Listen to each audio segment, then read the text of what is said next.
For 5,000 years, a belief in a harmonious energy that flows through the universe has been at the center of Chinese civilization. In Taoist belief, this balance is known as the Way. In search of a higher spiritual consciousness, Buddha channeled the Way through acts of compassion towards all living beings.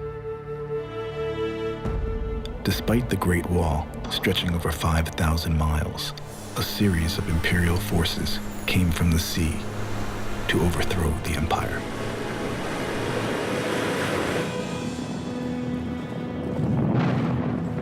After World War II, the foreign powers withdrew from China, and a civil war broke out, culminating in the Nationalist Party's defeat at the hands of the Communist Party.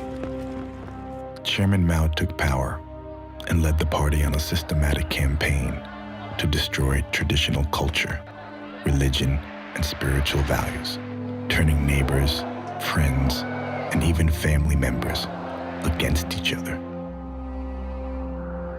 The state eliminated anyone who did not believe the Communist Party to be the all-powerful and only voice of the people.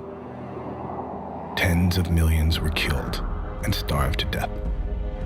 Mao declared that all power came from the barrel of a gun, and the party had all the guns.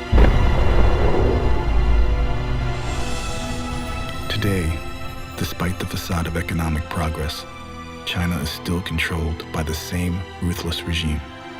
In their latest round of persecution, the lives of millions of peaceful citizens are being destroyed. This is the story of a former Communist Party member and a Chinese-American businessman who defy the state as they embrace an ancient spiritual practice that transforms their lives and will help free a nation.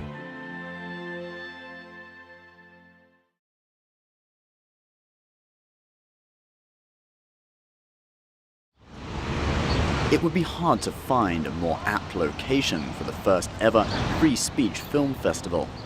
Across the road from Independence Hall in Philadelphia, at the American Philosophical Society's Benjamin Franklin Hall, the Free Speech Award is being handed out.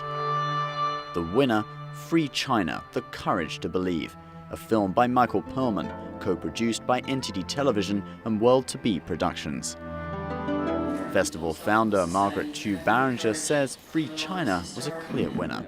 This year's Free Speech Award-winning film was created by two superb young filmmakers based upon a book written by one young woman who had the courage to say no to both government and corporate fascism. There is no way towards peace, the Quakers say. Peace is the way. I hope this film changes our world. This is the story. It follows the story of two practitioners of the Falun Gong meditation discipline, who along with tens of millions of other Falun Gong practitioners have been persecuted for their beliefs in China. When you can tell a story that's a pretty broad story through two intensely compelling characters like Jennifer and Charles, from a filmmaking standpoint, I thought that was really pretty extraordinary. Preceding the awards ceremony, a panel of experts discussed their views on the topic of free speech. Truth can be silenced, but once spoken, it cannot be ignored. Director Michael Perlman says the spirit of the Free Speech Film Festival could not have come at a more crucial time in China's history. There's a real possibility to actually free China. 1.3 billion people can be free. If China allows itself to open up and allow freedom of speech and religion and assembly, they'll become a much stronger nation, both economically, politically, and on the world stage. So, this is really a critical time for the Chinese leadership and the people in China to understand this and to embrace it. And we're just here to give our support for this. This is history in the making now. This spirit also reflects the mission of NTD Television. It's part of our mission to really spread the word about freedom of press, freedom of speech. That's why the platform of NTD exists. 10 years ago I met Jennifer, and she had just escaped China, and she was writing a book, and to be able to tell her story after so many years and get it out and be acknowledged. This is about not just her story, but also those inside China being suppressed. So this is for them. This is the third award the movie has won, and it will continue to tour on the global film festival circuit.